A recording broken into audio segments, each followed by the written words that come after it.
Okay, I'll just show you how to stream audio through the Bluetooth system in this 2015 Nissan Juke.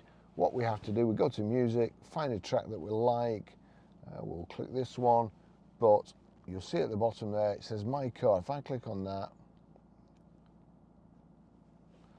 it brings up, you've got two options at the moment, play through iPhone or My Car. There's a tick next to My Car.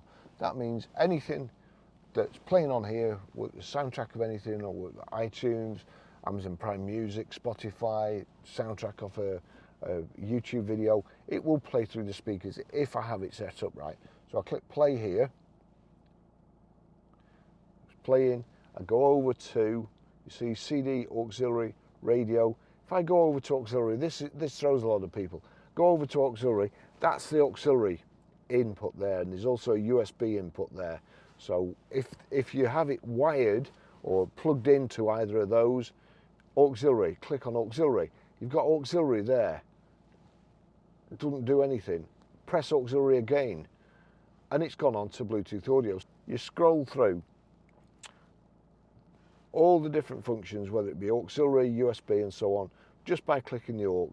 So you may have to click it 2 or 3 times, depending on what you've got. But if I click play there, turn it up. So great sound system in here too.